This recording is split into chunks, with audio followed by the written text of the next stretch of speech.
No, Marina, no, I'm not doing it this week. No, it's just not fair. I mean, it's just so many Space 1999 Series 2s and so many Joe 90s. Even though I love Joe 90, but I love other shows too, and we've not even seen a UFO yet.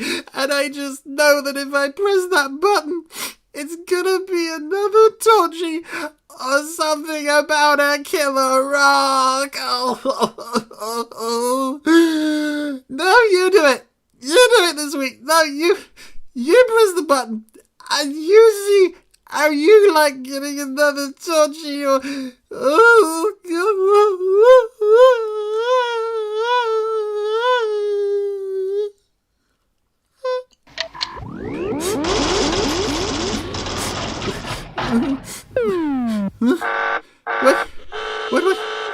What's going on? What? No, Marina, what?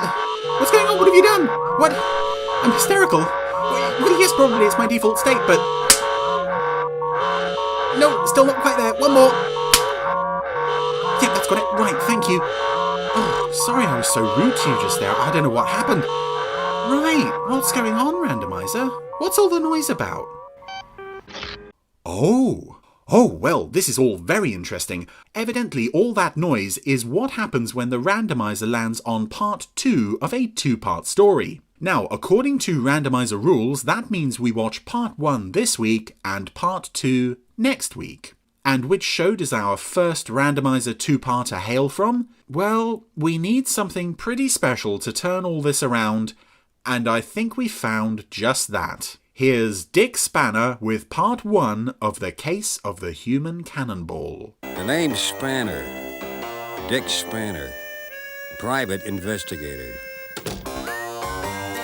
Well, I'd been hoping for something a bit different, and the randomizer has certainly come through for us this time.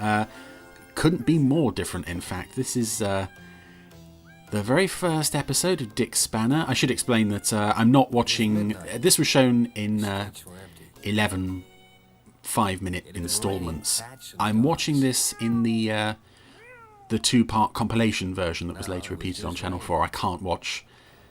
I couldn't put all of those individual episodes into the randomizer. That would be silly. And we don't want to be silly where Dick Spanner's concerned. It's not a silly show, as you probably know. It was time to hit the sack.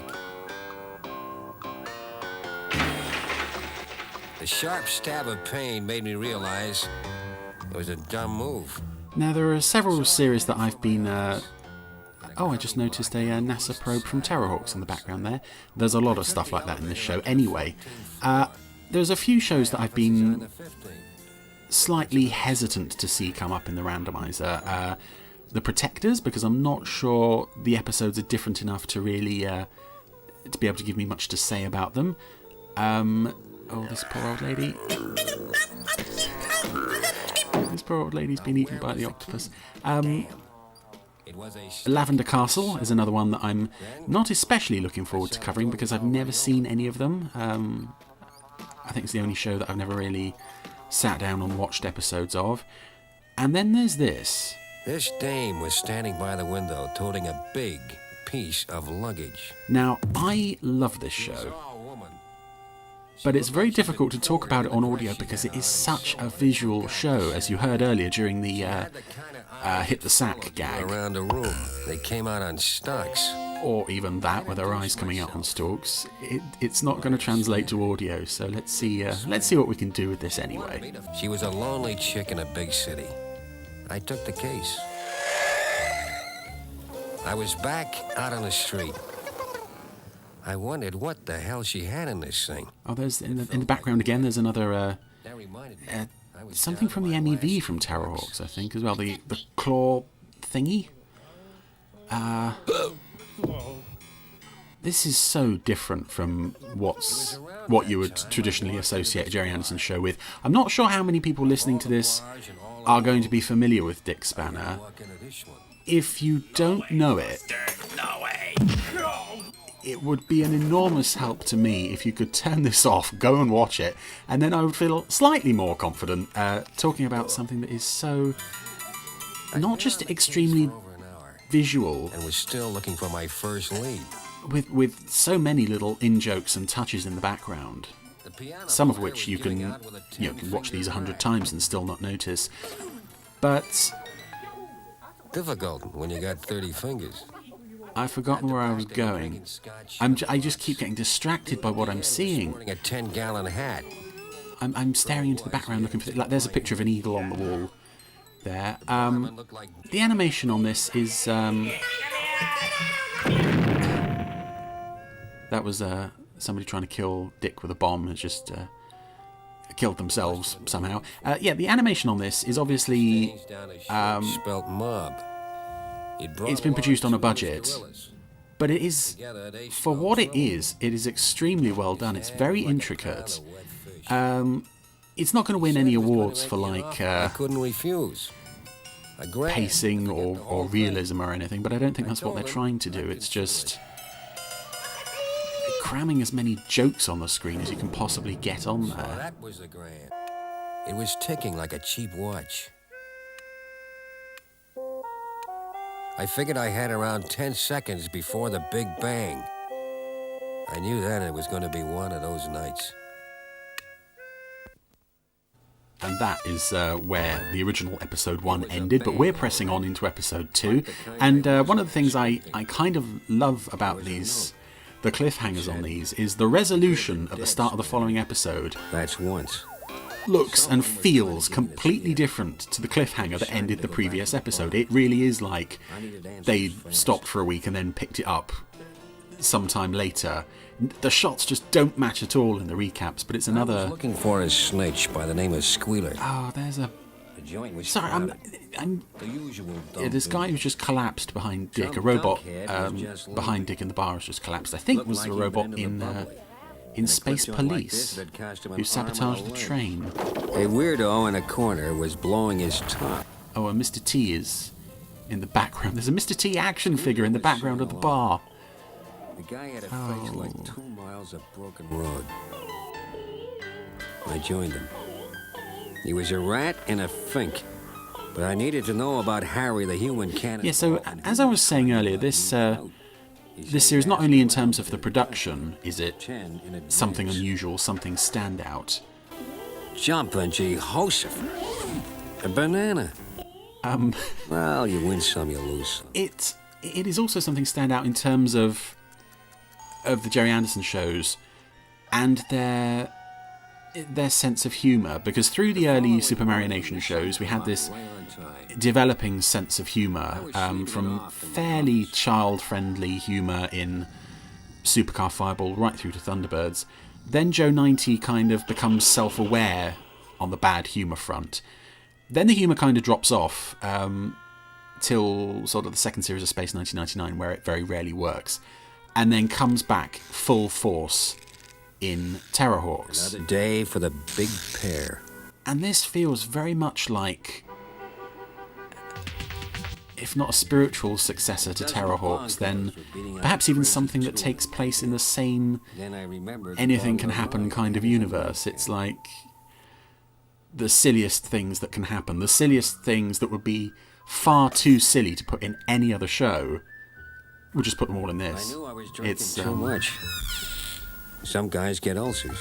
With me, it's rust. It's so strange. What I also love is that there's no backstory for Dick at all. He is a robot, Things were starting to swing. and that's it. But I had an appointment. He lives in a parallel universe. Okay.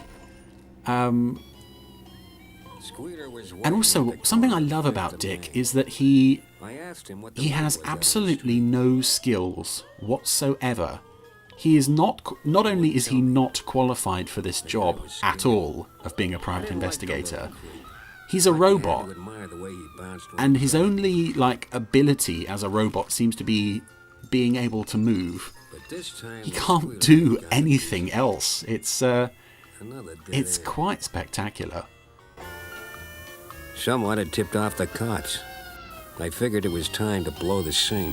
However, he is an extremely endearing character, and When I came back to the office, I struggle obviously... From the 10th precinct. Oh, here's Lieutenant O'Grady. He's another... A dead Mexican.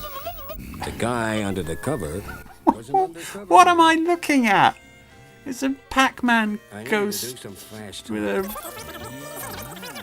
But O'Grady wouldn't listen. This isn't He said he working. was booking me for murder one. I can't talk about this show. I told him I didn't know any Juans, but he wouldn't buy it. Oh, I'm going to have to try anyway. Yeah, so... I got the picture. I was being framed. If you haven't seen this show, obviously you can hear from the audios, from this audio, if you're at all familiar with Gerry Anderson work, you've seen Thunderbirds, you know that the voice of Dick Spanner here is being played by Shane Rimmer. Now, obviously we all love Scott Tracy, but I've never really looked at Scott and thought that nobody else could play that part. But I look at Dick, and I listen to what Shane Rimmer is doing. By under the bar.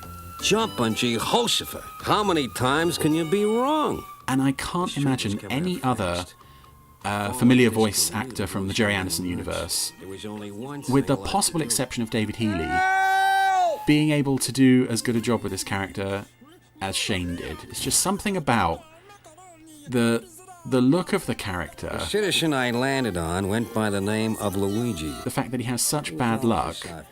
The fact that he is so useless. But Shane brings this sort of slightly heroic and yet very cynical edge to this strange character with a massive chin. That's not me, by the way. This is a one-eyed man who has just been squashed by Dick. His arm was all busted to hell. His arm has fallen off, and he was reinflating himself with a bicycle pump. Welcome to the world of Dick Spanner. This is normal. It was a basement apartment on the mean side of the wrong side of the track. I was lying about as low as I could get. Lots of photos from the production team, including, I recognise, Mr. Terry Adlam's photo on the wall there. Her name was Mae East. Oh, there's Mae When East. she moved, it was like watching a sack full of bowling balls. Another of our recurring characters who is just weird. She had something for me. She slightly reminds me of Janice from the Muppets in the fact that she has these huge lips. But with Janice, you can see her eyes. Give me a lube job. Mae doesn't seem to have any eyes. She's just covered with hair. Mae was a sweet kid. She said I could come down and see her anytime. Also, she has Mae's engine was starting to rev. It was time to make tracks. a dress that's now spinning around like a propeller. He was one of Mendoza's goons and looked ready to cut me up good. I'm wondering with this show, and I suppose I probably should have done my research before this. Jehoshaphat. Was this written with the visual gags in mind?